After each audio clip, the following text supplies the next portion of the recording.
punguza mafiere. Siku moja itafika kwa mwisho. Alléluia. Amen. Alléluia. Amen. Sasa acha nikwambie hivi. Alors laisse-moi te dire ceci. Komboa muda. Rachète le temps. Komboa muda. Rachète le temps.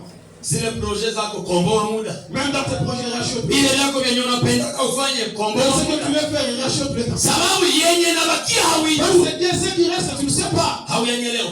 Tu m'as pas encore compris. Tani yenye ulishapitisha unaijua. Le temps que tu as déjà passé, sababu kila mtu hapa anajua miaka yake. Parce que chacun connaît ses années. Lakini kuko question moja. Il y a une question. Yenye wewe na mimi hatuna jibu. Et toi et moi on saura pas. Wakikuuliza saa hiyo On te demande. hapa kwa udongo utaishi miaka ngapi? Tu feras combien d'années? Nani kuna jibu fanya hivi? Il y a la réponse. Hakuna mwenye kuna jibu. Personne. Kwa nini hauna jibu? Pourquoi tu n'as pas la réponse? Ni sababu kuna mtu mmoja anaitwa kifo. C'est parce qu'il y a quelqu'un qui est appelé mort. Huyu bwana kifo. Mort. Kifo. La mort. Ni rafiki ya kila mtu. C'est un ami intime de tout chacun. Hakuna mwenye hata msalimiaka. Personne qui va échapper de l'histoire. Hata Yesu alipitia kifo. Même Jésus est passé par lui. Ndio maana niko nakwambia punguza kiburi. Punguza mafiere.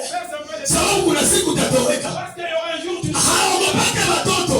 Tu n'as pas peur des enfants? Kifo haogopake watoto. La mort n'a pas peur des enfants. Haogopake washeni. N'a pas peur des jeunes. Haogopake wale wa makamu.